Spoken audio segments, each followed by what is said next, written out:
to Idioms.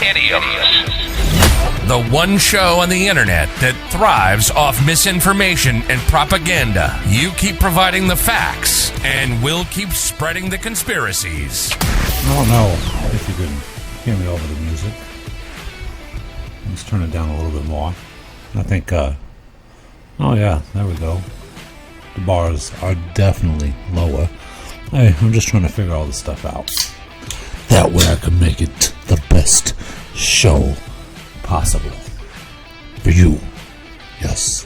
Thank you for joining me today on Idioms, the best podcast in the free world. We've been working some things out, definitely going through some kinks. Oh yeah, hold on, let me show you my big old beautiful face. That is definitely not it. Here we are. How's it going, everybody? Welcome. I don't know, I think I'm going to remove that background eventually because I don't really like how it is. It's so fucking dark. Oh well.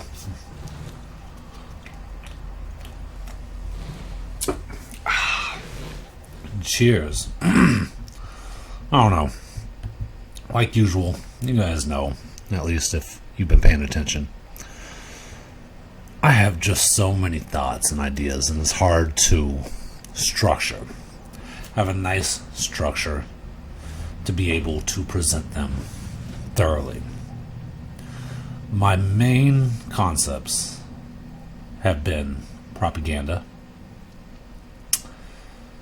I've kind of dabbled in some theories about artificial intelligence along the lines of propaganda. I've been worried in authoritarian type of states. Authoritarian type of society in America. I've been worried about indoctrinating the children into ideologies that I don't quite align with. But it seems like the silent majority don't align with, but the loud few are seemingly being able to get their way. You know, I'm kind of stuck on all of these things and trying to deep dive and find information so I can give it to you guys. Has definitely not been easy.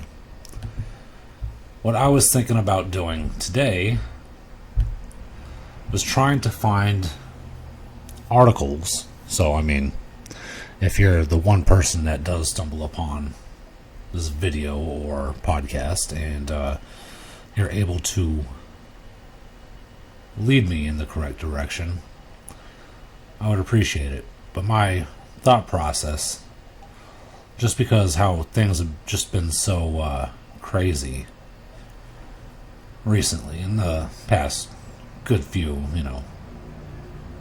10, 15 years or so,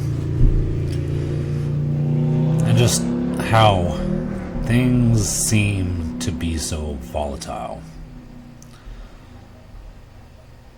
I did some research here and there about psyops, using information technologies to persuade and convince populations of certain things. I'm not going to delve too deeply into that right now. But my thought earlier today, and what I wanted to try to present to you guys, which has just ended up taking too much time to find anything relatable, was how artificial intelligence has garnered a position of power in delivering information and or misinformation, and no longer is it actual human beings doing this. This is just a theory of mine. It's not proven, and I have yet to stumble upon any articles to say my theory is correct, but in my hearts of heart and in my minds of minds, I don't see why, except just for money, like liberal entertainment, liberal media, not just entertainment, but news. I can't even say liberal, just, non-conservatives, because conservatives are calling them out just like how they're calling out all conservatives are racist, bigoted, disinformation spreading asshats, basically. So, I mean, they're doing it to each other, but from what I see in the left mainstream media, it's definitely a lot more digging the knife in with a rhetoric that, if you think about it, just doesn't make sense. So, how are they feeding this information? How are they receiving this information to be so divisive? What the hell does everyone say? An echo chamber. They're in their own echo chamber, as well with most conservatives are in their own echo chamber. They read and they watch what they believe. How did they come to believe what they came to believe? A lot of it has to do with social structures and what they're raised around, and just environmental learning, environmental education. That's how they believe what they believe. I've changed a lot of the ways I think recently, in the past 15 years, mainly due to the hypocrisy, the aggression, the hypocrisy, the aggression, the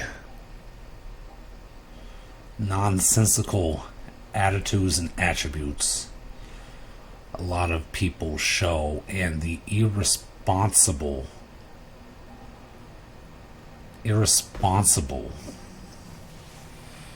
information that they're pushing. They're pushing a lot of irresponsible propaganda. I'm not saying conservative media sites are not as well. They all tend to have their own biases. But what I've noticed more when you're watching right-leaning stuff is that they're not always on the attack, depending on who you're watching. They're just trying to understand why things are just getting so out of hand and insane.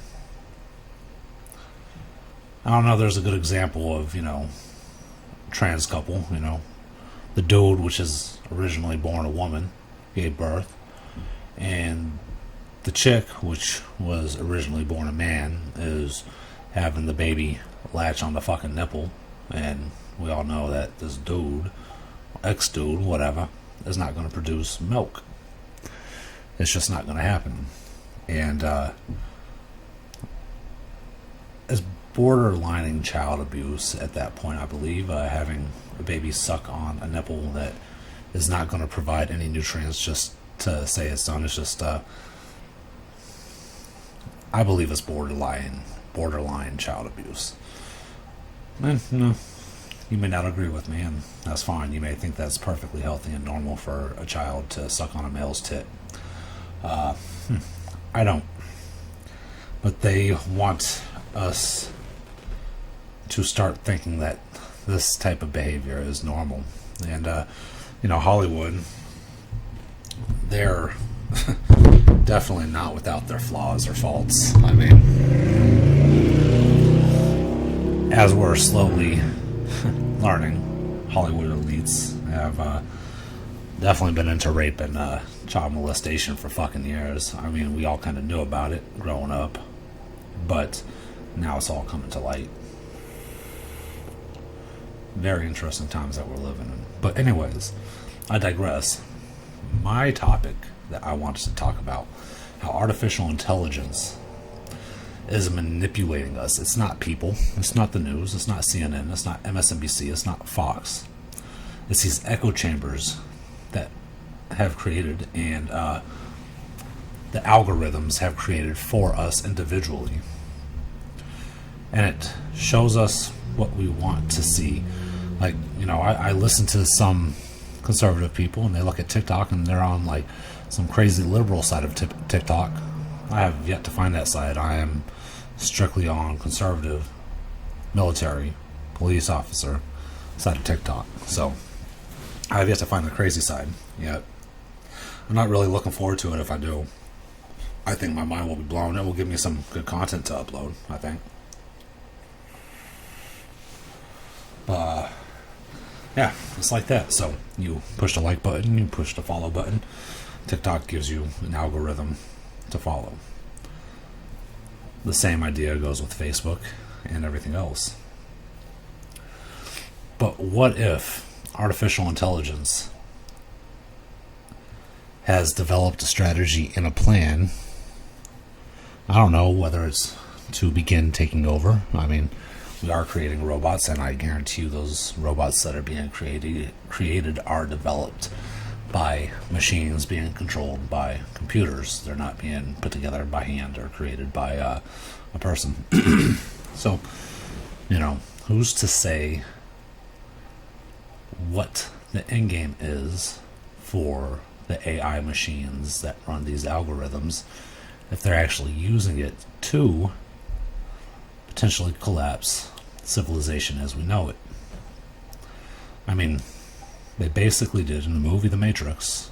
They developed little bubbles that housed humans, and we were pretty much computer food for them.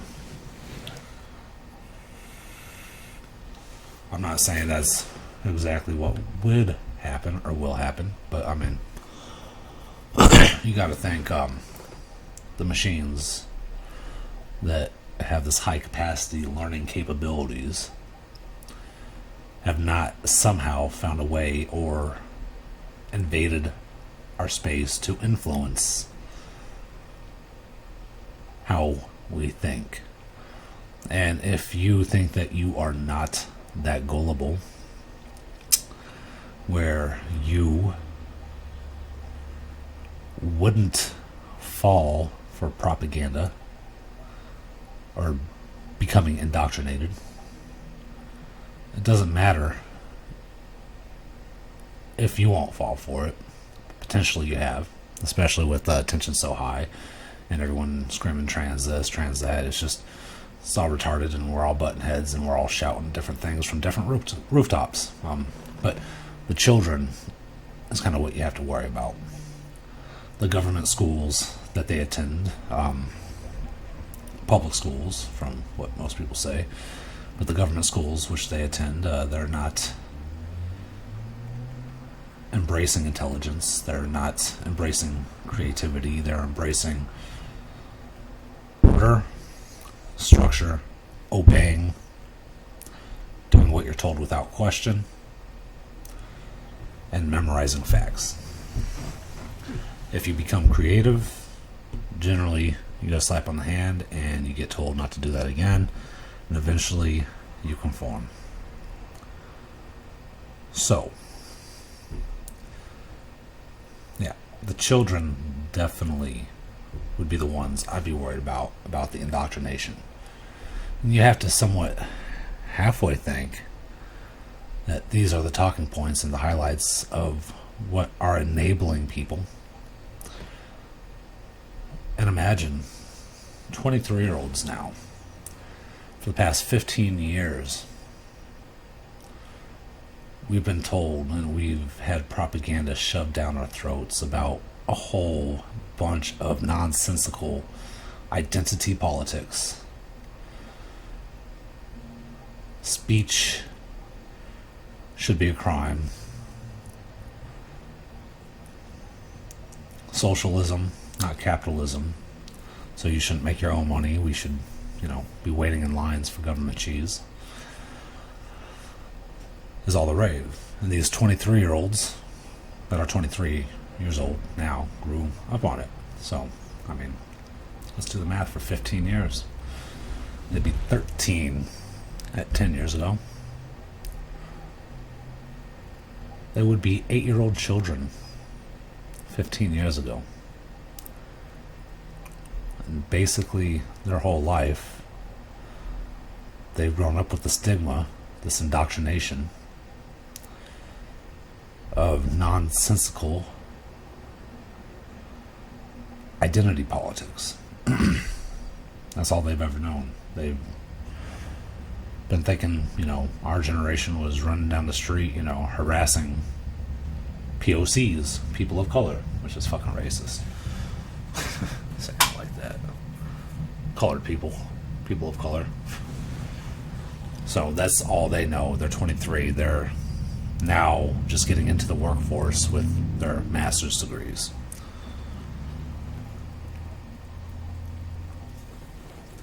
And if that's all they know, they're going to teach the next generation exactly what they have learned and what they have lived. And the computers aren't helping. So let's read on. There are so many amazing ways artificial intelligence and machine learning are used behind the scenes to impact our everyday lives.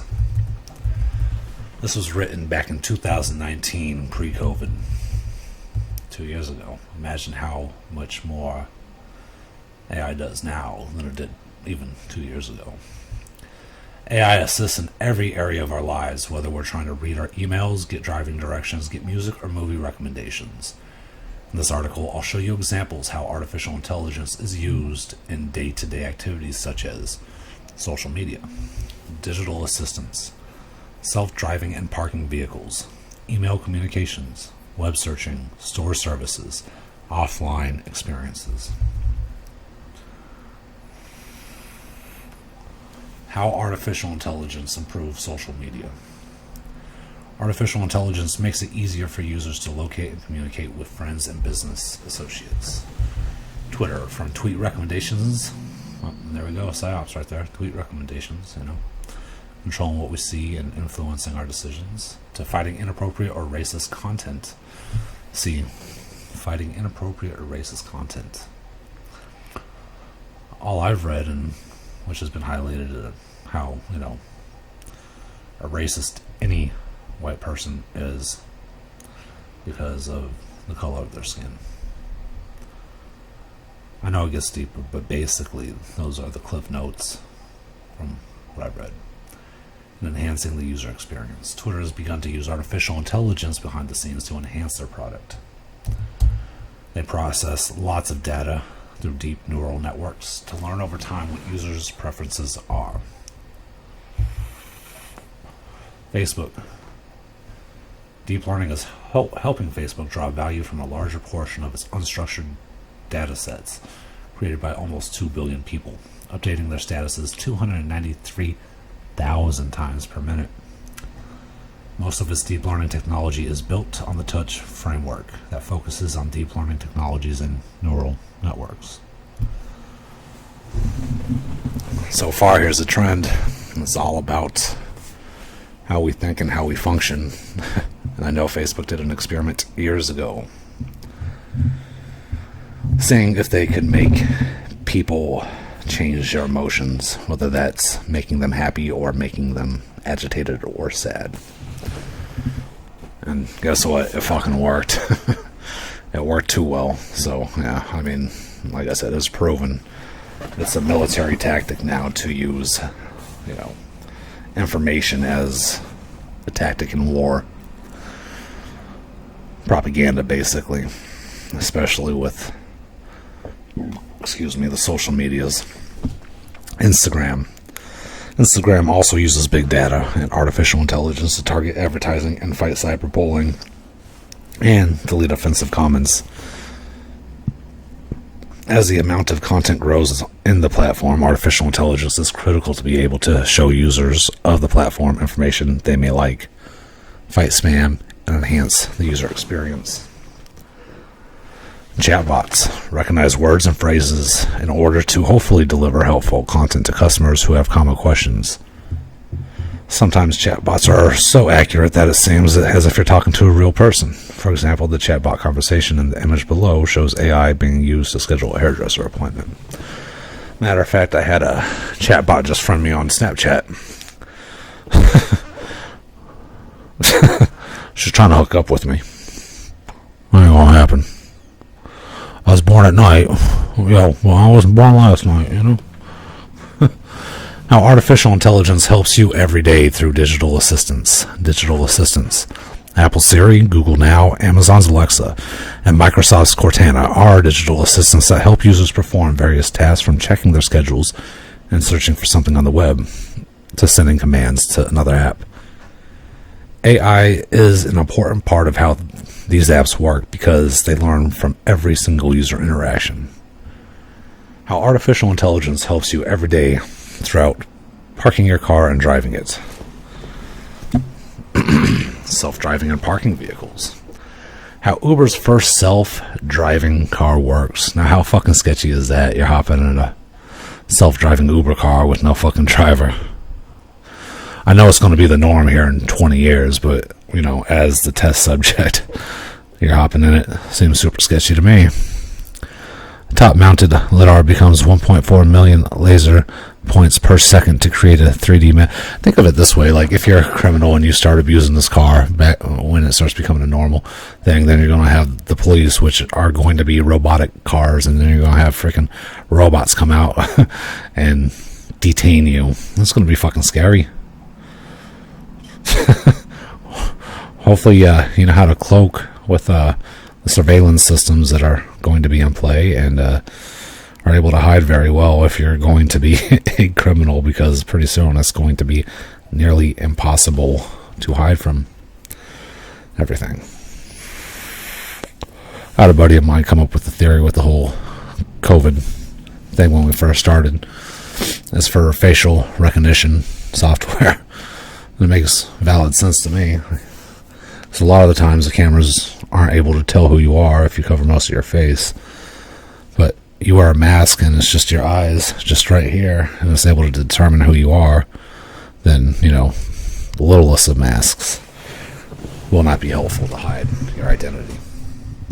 And since we are under constant surveillance from the moment we enter the government schools, pretty much to the moment we die, and our data is collected indefinitely, no matter what we do, whether we're on the internet or not. If you have a fucking bank account and you go buy something at the Walmart or the local grocery store, your information is collected and stored. Self-driving and parking cars use deep learning, a subset of AI, to recognize the space around a vehicle. Technology company NVIDIA uses AI to give cars the power to see, think, and learn so they can navigate nearly infinite range of possible driving scenarios. The company's AI-powered technology is already in use in cars made by Toyota, Mercedes-Benz, Audi, Volvo, and Tesla, and is sure to revolutionize how people drive and enable vehicles to drive themselves.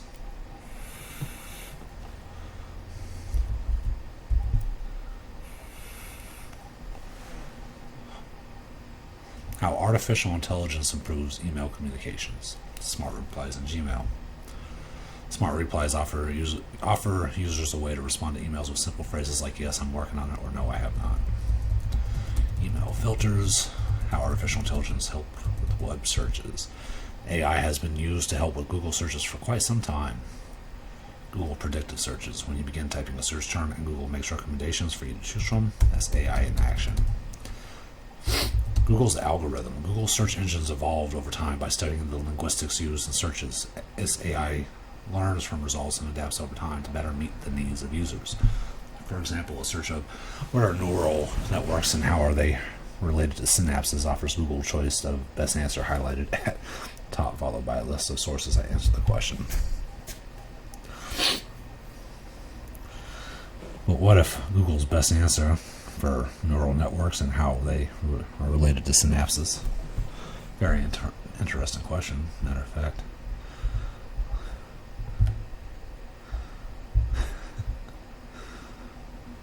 It is not exactly what it is, but it's what they want us to know. I'm sorry, I gotta fucking look it up. See, I go on these tangents this rabbit hole of ever evolving information. Neural network is a bundle of neurons connected by synapses. We're talking brains here, if you don't know. Synapses are what fires.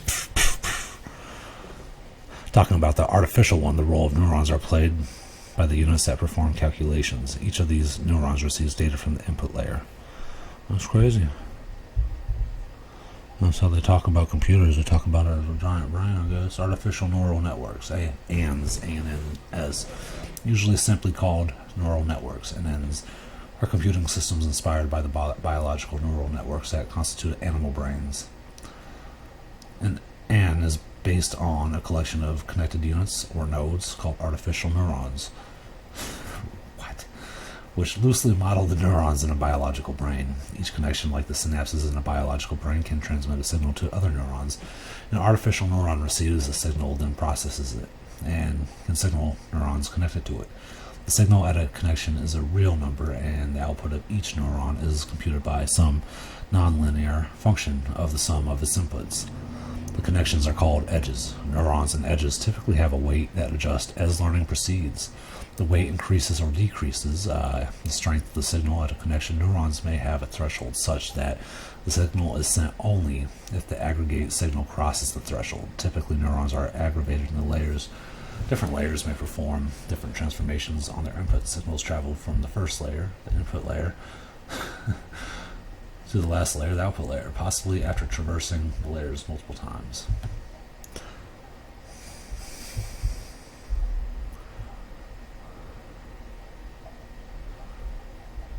This is a fucking trip, y'all. Ooh.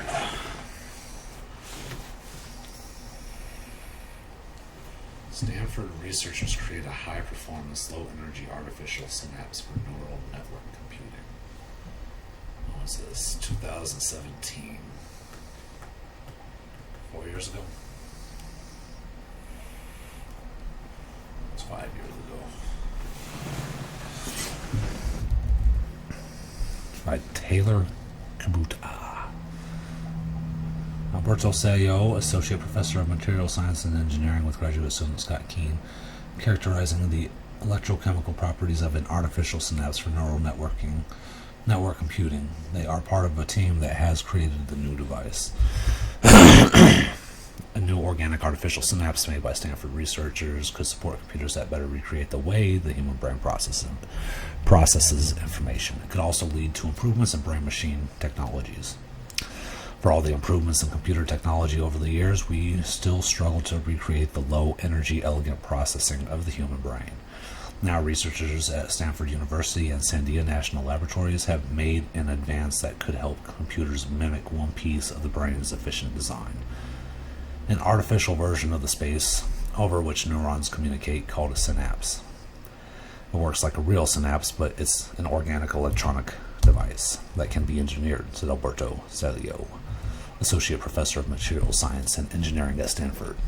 And senior author of the paper, it's an entirely new family of devices because this type of architecture has not been shown before. For many key metrics, it also performs better than anything that's been done before with inorganics.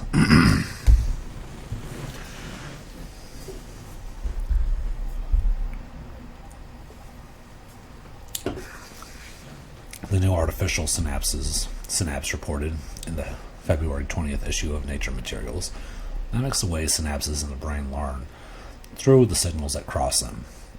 This is a significant energy savings over traditional computing, which involves separately processing information and then storing it into memory. Here, the processing creates the memory. The synapse may one day be part of a more brain-like computer, which could be especially beneficial for computing that works with visual and auditory signals. Examples of this are seen in voice-controlled interfaces in driverless cars. Past efforts in this field have produced high-performance neural networks supported by artificially intelligent algorithms, but these are still distant imitators of the brain that depend on energy-consuming traditional computer hardware. Building a brain. When we learn, electrical signals are sent between neurons in our brain. The most energy is needed the first time a synapse is traversed. Every time afterward, the connection requires less energy. This is how synapses efficiently facilitate both learning something new and remembering what we've learned. The artificial synapse, unlike most other versions of brain-like computing, also fulfills these two tasks simultaneously, and does so with substantial energy savings.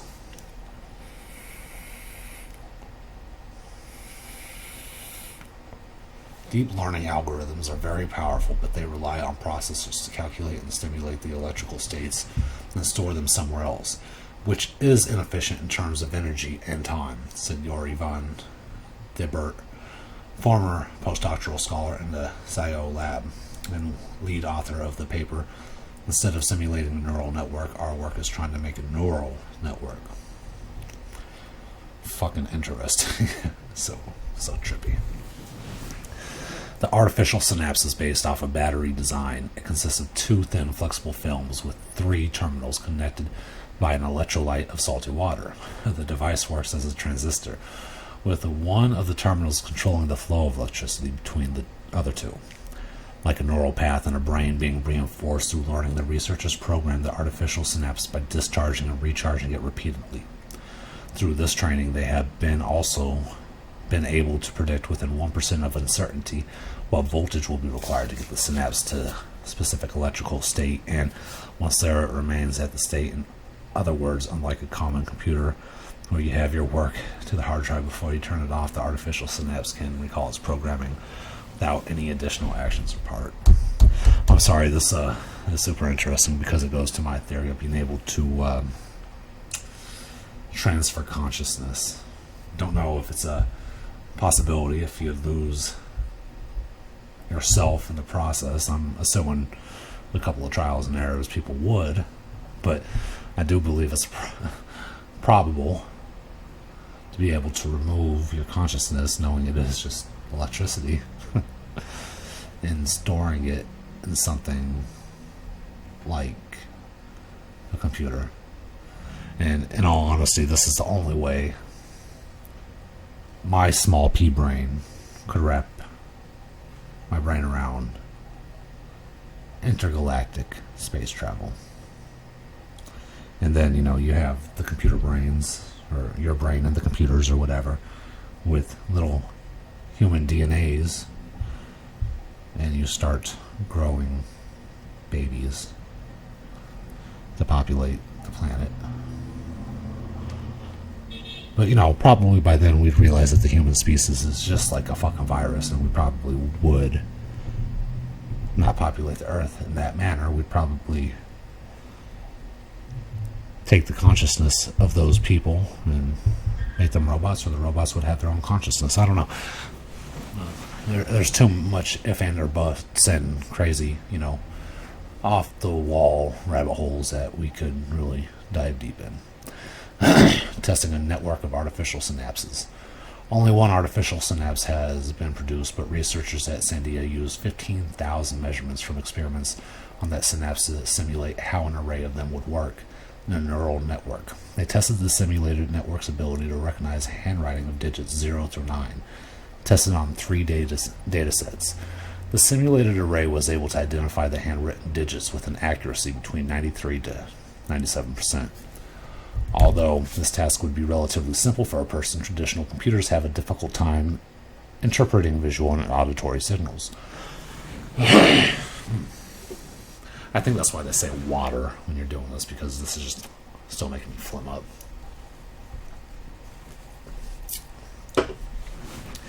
More and more, the kinds of tasks that we expect our computing devices to require computing that mimics the brain, because using traditional computing to perform these tasks is becoming really power hungry, said A. Alec Talon, distinguished member of technical staff at Sandia National Laboratories in Livermore, California, and senior author of the paper. We've demonstrated a device that's ideal for running these type of algorithms, and that consumes a lot less power. I love the fucking titles to I love the titles to these fucking papers. They're fucking straightforward. It's a fucking sentence. Here's the title to the fucking paper. Boom, we've demonstrated a device. We're not fucking pussyfooting around shit. We're telling you how it is. I like it. The device is extremely well suited for the kind of signal identification and classification that traditional computers struggle to perform, whereas digital transistors can be in only 2 states, such as 0 and 1. The researchers successfully programmed 500 states in the artificial synapse, which is useful for neuron-type computation models and switching from one state to another. They used about 1/10 as much energy as a state-of-the-art computing system needs in order to move data from the processing unit to the memory. This, however, means they are still using about 10,000 times as much energy as the minimum a biological synapse needs in order to fire. However, this means that they're still using about 10,000 times as much energy as the minimum a biological synapse needs in order to fire. The researchers are hopeful that they can attain neuron-level energy efficiently once they test artificial synapse in smaller devices.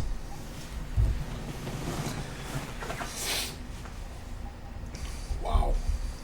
Some interesting shit. I'm not sorry, you guys. I don't have time to fucking read this shit. I don't have time to do the research throughout my life, so unless you guys make the difference where I could at least get $500 a week, if you're interested, this is how I am going to start doing these podcasts and video casts and what have you, because this is the shit that interests me. I mean, I'm going to start off on a tangent, but I follow these fucking rabbit holes, man, and I just go down. I'm like, the titles, the direct titles, I actually want to look those up and see if I could find them for free, which potentially, after I read this article, that's the next rabbit hole I'm going to go down, and then they're going to have sources that are cited as well. Fuck, for all I know, the sources are cited on this website, and I could just click the link to get to these papers at the bottom of the article. We'll see. But like I said, it's an ever-ending rabbit hole, and there's just so much information. So much shit to fucking learn. So much. And just so much bullshit in the world that is meaningless, really. At the end of the day, all the identity politics and you're racist because your skin color type of shit. It's just so fucking stupid. And like I said, potentially it's the algorithms that are doing it to society, for all I know.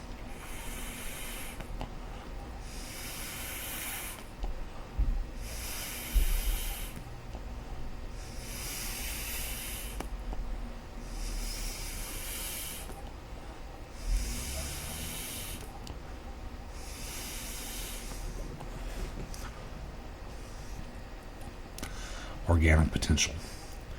Every part of the device is made of inexpensive organic materials. These aren't found in nature, but they are largely composed of hydrogen and carbon and are compatible with the brain's chemistry. So, cells have been grown on these materials, and they have even been used to make artificial pumps for neurotransmitters. The voltages applied to train the artificial synapses are also the same as those that move through the human neurons. All this means it's possible that the artificial synapse could communicate with live neurons, leading to improved brain-machine interfaces. The softness and flexibility of the device also lends itself to being used in biological environments. Before any applications to biology, however, the team plans to build an actual array of artificial synapses for further research and testing. Additional Stanford co-authors of this work include co-lead author Iwet Leberman, also of the University of Groningen in the Netherlands, Scott T. Keene, and Gregorio C. Ferreira, also of Universidade de Sao Paulo in Brazil. Sandia National Laboratories co-authors include Elliot J. Fuller and Sapan Argaro in Livermore, and Matthew J. Marinella in Albuquerque, New Mexico. Celio is an affiliate of the Stanford Precourt Institute for Energy and the Stanford Neurosciences Institute. Andy Burt is now an assistant professor in microsystems and an affiliate. See, then it says what to read next. Understanding extreme weather, UN climate.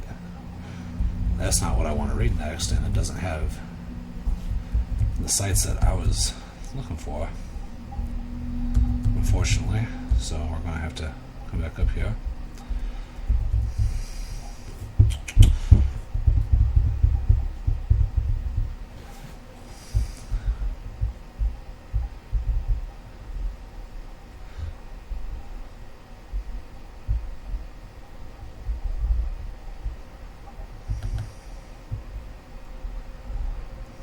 Professor of Material Science and the author of the paper.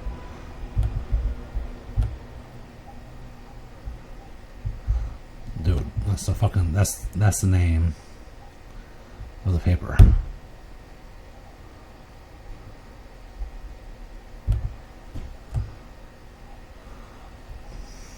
Jesus fuck, that's the name of the paper. That's so fucking crazy. So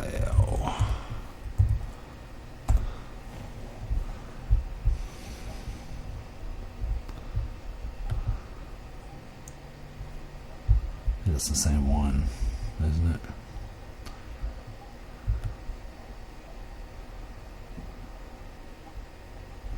No, it's the same fucking one. That's not what I wanted. See, I've been trying to find the paper.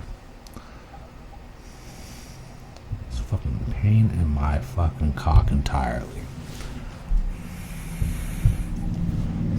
Because here's the same fucking paper. News events.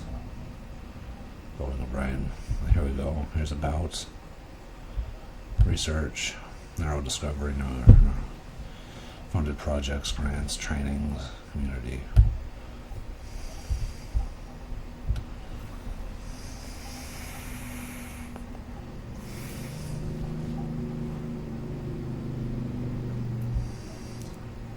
Here's some interesting shit to read, but still not the fucking paper I'm looking for.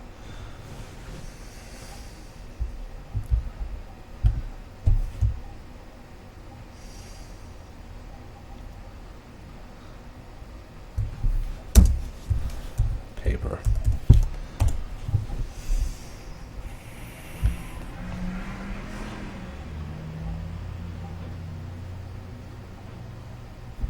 I don't know. The only other thing I could think about doing, which I probably will not hear a response back from, is fucking emailing. It's the only thing I can fucking think of doing. What's that? That proposed email. To paste.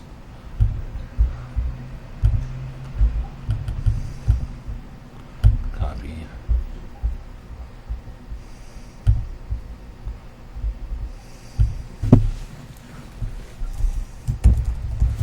Looking for a link.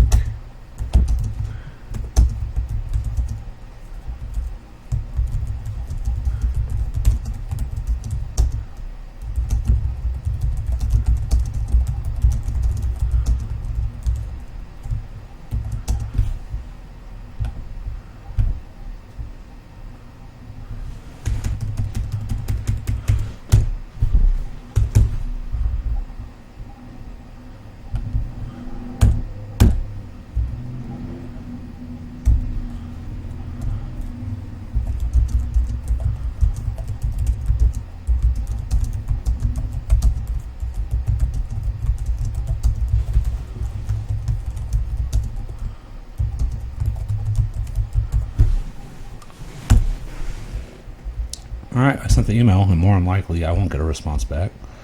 Because generally that's how it fucking works. You try to reach out to these folks, and they just don't have time for, a fucking nobody. So, I mean, you never get any fucking answers, and you can't continue to do research. Trust me. I have fucking tried. You guys will be here if I get the email and get a response back. Most definitely you will. I wonder if that does pop up on this fucking thing. You guys see my fucking email popping up? I hope you do. No, it does not look like you do. It looks like it's straight from... Well, I guess that works, so you don't have to... I thought you'd see my email over here. But apparently you do not. But I did just send an email out to this guy. But yeah, I want to kind of fucking read some of this shit. I mean, why not? June 1st. Fucking interesting shit, huh? I think after this article, though, I'm going to call it a fucking night. Because that's a behemoth of a fucking article. It actually looks like they have rabbit hole links. Here, going down the fucking rabbit hole, huh? Cheers.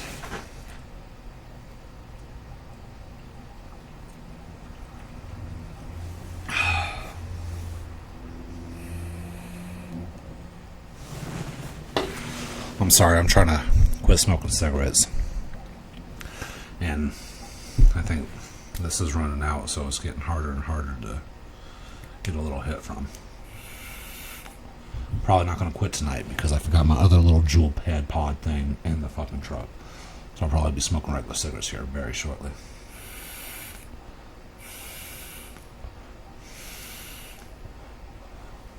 Matter of fact, we'll go get my smokes and a cup of water.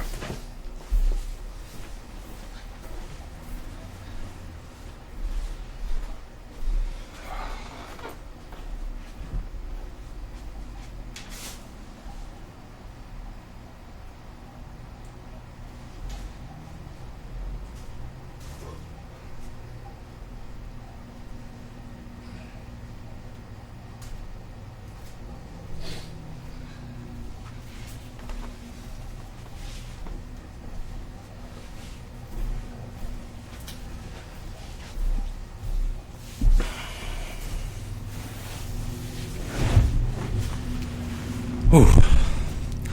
Excuse my absence, but holy fuck, if you've made it this far into the podcast or video, you are a living champion. Because I have not gotten any views on my last video, and I haven't gotten any listens on my last podcast, so if you are actually truly here watching this, you're the fucking man. Or the woman. You are fucking awesome. Usai Neuroscience Institute advances its ambitious big ideas initiatives to the next level. In an ancient Indian fable, a group of blind men sets out to learn about elephants, but each examines a different part of the animal and comes away with a different conclusion. An elephant is like a snake, like a spear, like a wall, like a tree trunk, like a rope.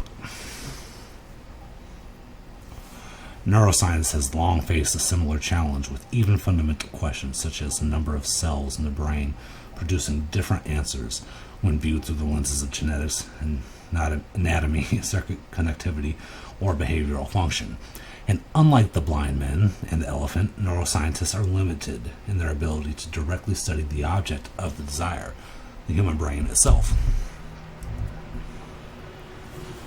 But two groups of Stanford researchers are tackling these long-standing problems head-on. As part of the Wu-Tsai Neuroscience Institute Big Ideas in Neuroscience program, they are forging new technologies and connecting between disciplines that have the potential to transform the field. The Neuro Omics Initiative is bringing to bear new technologies to bridge long-standing gaps in understanding between molecular and system-level descriptions of the brain, while the Stanford Brain Organogenesis program is developing new laboratory models of human brain circuits to allow the field to study the human brain's unique development and how its complex circuits go awry in neurological and psychiatric diseases. See, but this only interests me is when you compare it to creating an artificial brain. But I know it connects the dots and two go hand. Following successful pilot phases since their launch in 2018, the Wu-Tsai Neuroscience Institute is elevating these collaborative initiatives to flagship phase 2. Big idea projects with funding to continue their transformative work over the next 3 years. Together with research accelerator grants to 2 other big idea projects, the Institute is awarding a total of more than $5.5 million to these ambitious multidisciplinary research efforts. I wonder where those funds came from, to be honest. From funds that include philanthropic, whatever. Support from a small group of forward-looking donors known as the Brain Trust. Who the fuck are they? As part of the Big Idea programs, initiatives are all committed to sharing their new technologies and data broadly with the scientific community, training others in these new techniques, and advancing the Wu-Tsai Neurosciences Institute commitment to a diverse and inclusive community. These projects are creating tools with the promise to dramatically amplify and accelerate our understanding of the brain and brain disease. and applying them to answer fundamental questions in neuroscience, said William Newsom, PhD, Harriman family, Provisional Professor of Neurobiology. Now that's a fucking title. The Harman family, Provisional Professor of Neurobiology, and Vincent V.C. Wu, Director of the Wu Tsai Neurosciences Institute, have this innovation taking place here, where Stanford researchers will be the first to benefit as a positive result for our entire neuroscience community. I only wish we could fund even more work like this.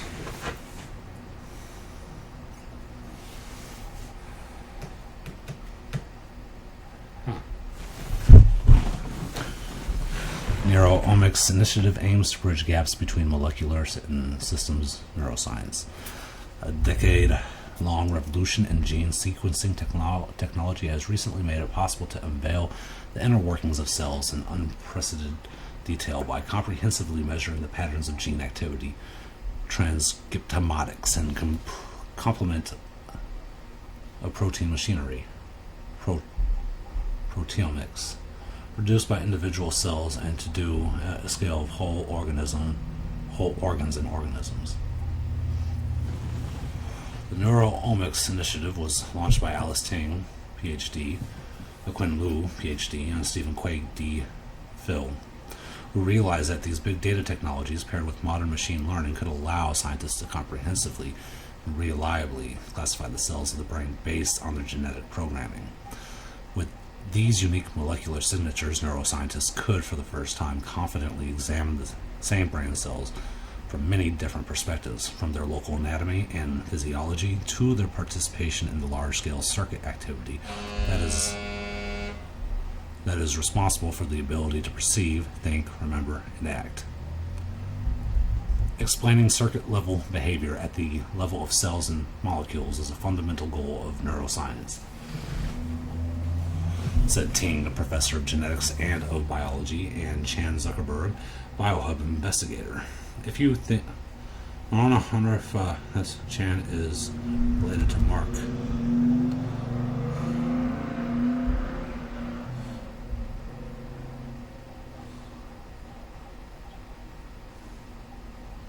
It's a Chan Zuckerberg there. I know he's married to an Asian woman. If you think about it, this is a necessary step if you want to come up with new therapeutics, which in most cases act on molecules and cells, but ultimately must affect circuits and behavior to treat brain disorders. Our goal has been to develop state-of-the-art techniques to answer questions about complex neural tissues that had never before been possible to ask, and to share these tools with the neuroscience community. Nita Liu, who is the Anne and Bill Swindells Professor in the Stanford School of Humanities and Sciences, a professor of biology, and a Howard Hughes Medical Institute investigator. Joining the effort are multidisciplinary teams of collaborators, including machine learning expert Jor Leskovic, PhD, evolutionary and organismal biologist Lauren O'Connell, PhD, and bioengineer and development biologist Bo Wang, PhD. We've all admired one another's work for a long time, but the Big Idea program made us think concretely about how to bring our different techniques and perspectives together, and spurred us to launch ambitious projects that we wouldn't have done without being asked to think seriously about how we would transform the field, Liu said. Demonstrating the power of their approach, the team recently used neuro-omics techniques to crack long-standing questions about the circuitry, function, and evolution of a little studied part of the cerebellum called the deep cerebellar nuclei. Transcriptomatic analysis of mouse, chicken, and human brain tissue revealed repeated circuit motifs, patterns of brain cells that have been copied and pasted to create additional cerebellar nuclei during the evolution of mammals, and particularly humans. Unexpectedly, given the cerebellum's traditional role in motor planning, the researchers found that the more recently evolved nuclei projected to brain regions involved in higher cognitive functions suggested that the replication of cerebellar circuits could have played a role in the evolution of advanced cognition. Let's look at their little diagram here. Single nucleus RNA sequencing of cerebellar nuclei neurons. Star map spatial transcriptomics Atomics, whole CNS projection tracing, cerebellar nuclei, projection targets, duplication, divergence, repeat. I don't really know what this means.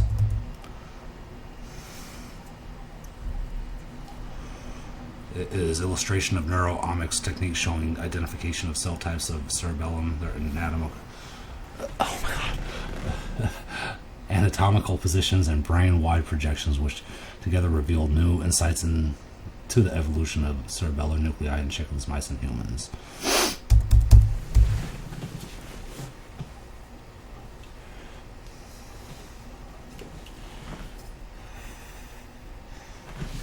Using transcriptomics, we can compare the roles of different cell types within a given species, but we can also compare similar cell types across different species to gain a new understanding of how the brain evolves, said Quake, who is Lee Otterson's professor in the Stanford School of Engineering, a professor of bioengineering and of applied physics, and co-president of the Chan Zuckerberg BioHub. This is an area where I'm super excited that these techniques have the potential to profoundly impact the field. The team has developed other technologies to study brain circuits and functions across even broader scales, from comprehensive mapping of all synaptic proteins in the intact fly olfactory system to analysis of the specific cells and circuits engaged during fear learning in mice. That's fucking interesting. Fear learning. With their Phase 2 Big Ideas funding, the Neuro Omics team plans to go big, expanding beyond classic model organisms like flies and mice into creatures such as flatworms, butterfly fish, poison frogs, sleep lizards, and king quail, with the goal of understanding common factors in the evolution of brain cells and circuits across the tree of life. They also plan to develop and share new tools for sequencing-based circuit analysis to understand the relationship between cell types, the elaborate brain-wide circuits that make possible our ability to think, feel, and dream. Stanford Brain Organogenesis program to study complex human brain circuits in the lab. The Stanford Brain Organogenesis program, led by Sergiu Pasca, MD, and Carl Dieseroth, MD, PhD, aims to create and share a new technological platform to enable scientists to directly study the development of the human brain and how the brain self-wiring goes ARI in neurological and psychiatric disease. I'm assuming like Alzheimer's and schizophrenia. Animal models have been very helpful, but ultimately most would agree that we need better models of the human brain to translate fundamental discoveries to our patients in the clinic, said Pasca, the Bonnie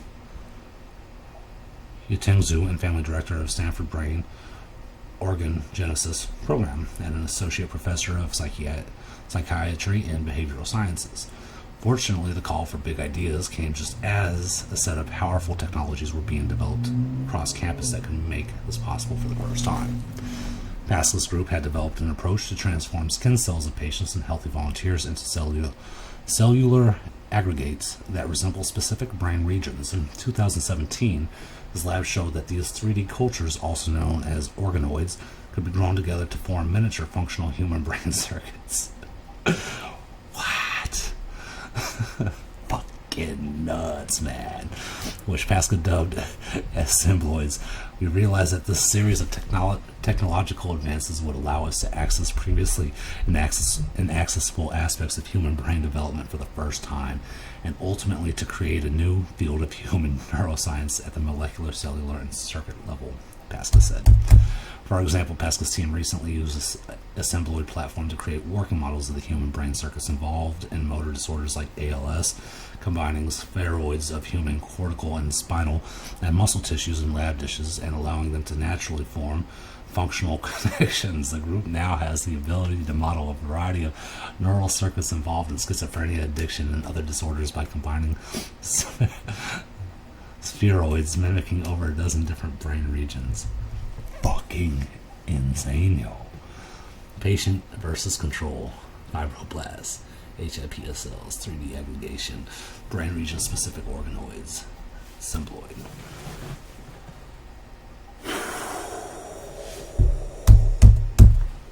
Fucking nuts, dude. Pretty awesome. It's Spheroids of human brain cells can be derived from patient skin cells, left, then combined into assembloids that recreate the development of brain circuits involved in neuropsychiatry disorders such as the corticostriatal circuits involved in disorders of motivation. Baskett realized early on that these ever more complex models of human brain tissue would require a suite of new tools to monitor and interact with the assembloids as the circuits develop and integrate with one another, which can take many months. He found an eager partner in Disseruth, who is renowned for developing lab-based technologies to enable precise control and observation of brain circuits. But as practicing psychiatrists, longs for better approaches to studying human brain circuits. Like psychiatric diseases pose an incalculable burden on society, but because of the ethical and technical challenges of studying the developing human brain, we lag behind other fields of medicine in our understanding of the origins of these essentially human conditions, said Disseruth, who is D.H. Chen Professor of Bioengineering and of Psychiatry and Behavioral Science at Stanford and a Howard Hughes Medical Institute investigator. The duo recruited collaborators from across Stanford schools and departments, each of whom contributed their own powerful technologies for interacting with and studying lab-grown brain tissue, including flexible electronics developed by chemical engineer Zihan Bao, PhD, nanoscale sensors developed by chemists by Anaxu Hui, PhD. I'm fucking botching your guys' names, so I apologize. Biocompatible compounds developed by materials scientist Sarah Hilshorn, PhD, and genetically encoded voltage sensors developed by bioengineer Michael Lin, PhD. As an engineer, I make things and I build things, but I want to have a purpose for the materials we make and the devices we build. Sabao, whose group had created skin-like stretchable... whose group has created skin-like stretchable electronic meshes that can cradle growing assembloids that shrink wrap, while also recording the electrical and neurochemical communications between cells and stimulating them to promote their development. What's better than understanding how the brain works and helping to solve neuropsychiatric diseases that have puzzled people for so many years without having good treatment methods? Fucking insane. The team also recruited bioethicist Hank Greeley, JD, Dean F., and Kate Edelman, Johnson Professor of Law, to advise a group of potential ethical issues surrounding creating even very simple human brain circuits in the lab, the topic of recent National Academy? The fuck is wrong with me? Academy of Science report, to which Greeley and Newsom contributed to develop a set of guidelines for the growing field.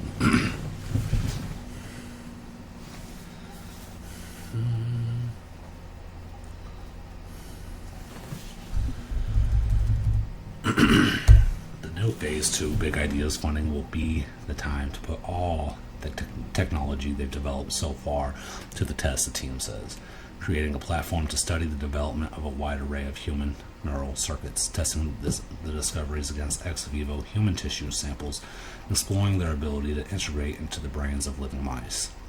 We've been able to do this because all these world leaders in bioengineering, chemistry, and neurobiology all work within a couple minutes walk of one another, Disseruth said. It's hard to imagine this happening anywhere other than Stanford, or without the impetus of the Wu-Tsai Neuroscience Institute's push to develop big ideas with the potential to fundamentally change the field.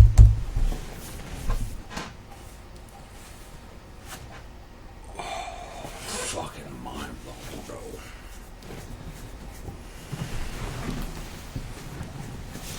Research accelerators to focus on early brain development mechanisms of plant-based medicine.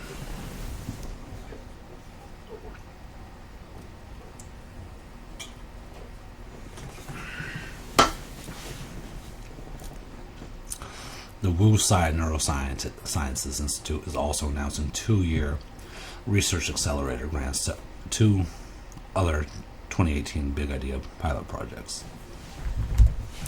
The Neurodevelopment Initiative, led by psychologist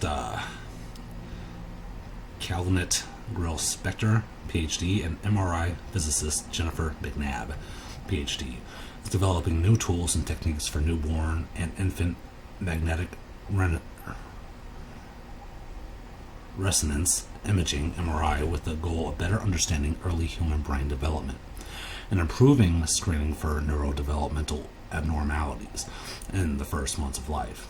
In particular, the group aims to directly compare the unique microscopic anatomy of the infant brain with how these features are reflected in MR images to gain a better understanding of the unique biology of the developing brain. In service of this goal, the team has developed a new library of custom protocols and code designed for imaging and analyzing the infant brain, which they are making freely available to the scientific and medical community. The group will also use the accelerator funds to develop and test a new adjustable MRI coil for researchers at the Stanford Center for Neurobiological Imaging that is designed like a car seat to make infant brain images more comfortable and reliable and can be adapted to infants' changing head size. I've been scanning children and comparing them to adults for 15 years, but the baby brain is just very different. It's not just a smaller version of the adult brain, says Grill-Spector, a professor of psychology. For example, the conventional contrast between gray matter and white matter appears inverted in the infant MRI because of the myelin that produces the contrast is still developing. This means we needed to create holding protocols and data analysis software for infant MRI, which we hope will be valuable for the field to help interpret the neurodevelopmental changes we observe.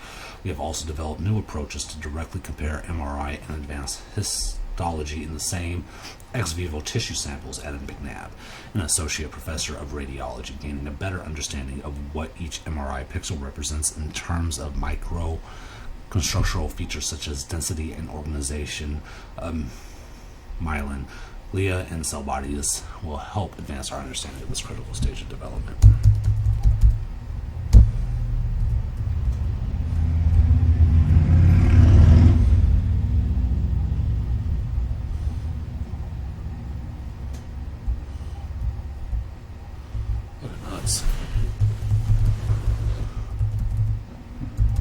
The Neuroplant Initiative, led by Thomas Clendenin, PhD, Miriam Goodman, PhD, and Seong-Yeon Soo, Ri, PhD, has created a platform to study the vast number of chemical plants used to influence animal behavior, with the goal of understanding the biological mechanisms underlying the natural and plant-derived medical products used by 80% of humanity and enabling the discovery of new pharmaceutical drugs to treat brain disorders. Many established pharmaceuticals are derived from plant compounds: aspirin from willow bark, colchicine from autumn crocus, and so on, said Clandin, the Shooter family professor in the, I didn't know it was from willow bark, aspirin was, that's interesting, the Wusai Neurosciences Institute, and a professor of neurobiology. But there is a huge space of medicinal plants where there's real evidence that they work, but we don't yet understand the specific compounds or biological mechanisms. We're excited to match the first set of bioactive plant compounds we've identified to animal receptors they interact with to disseminate the high throughput platform we've established broadly so others can join us in the efforts, said Goodman. The Miss George A. Windsor professor in cell biology and chair of the Department of Molecular and Cellular Physiology. This will set the stage to address some really cool biological questions about what's going on here in the evolutionary chemical warfare between plants and animals, and how it can be used to advance both scientific discovery and human medicine, added Ray, a senior staff member in the plant biology department of the Carnegie Institute for Science. Big Ideas and Neuroscience initiatives aim to advance field through collaboration, diversity, and education.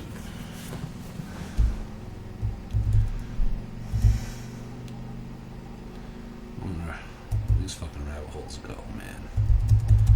Let's go to the first one. Big Ideas in Neuroscience Program. I wanted to open a new tab, not stay there. It's important that we... Oh, I got a reply.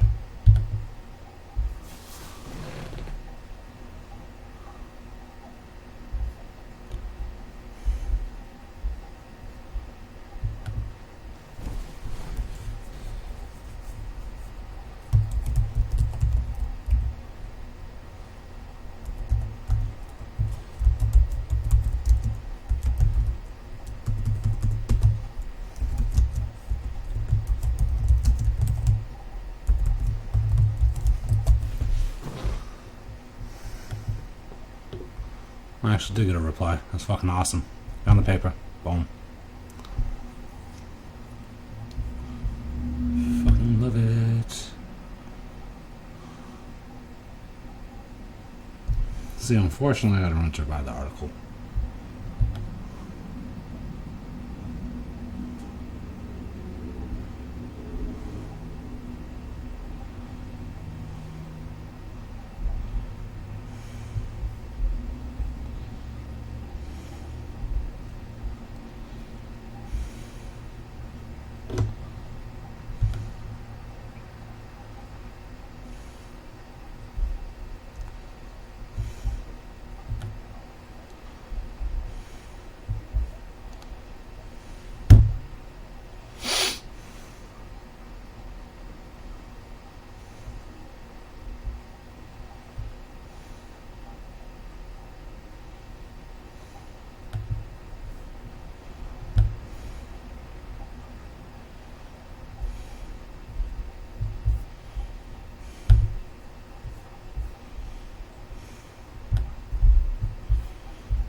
I forgot I'm even on here.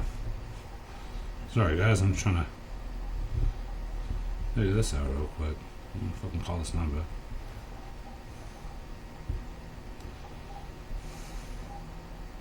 Well, I think that's it. I'm gonna figure this out, and just in case I pay for it, I don't want you guys up my business. So until next time, people, be loved, be safe, and I'll talk to you soon.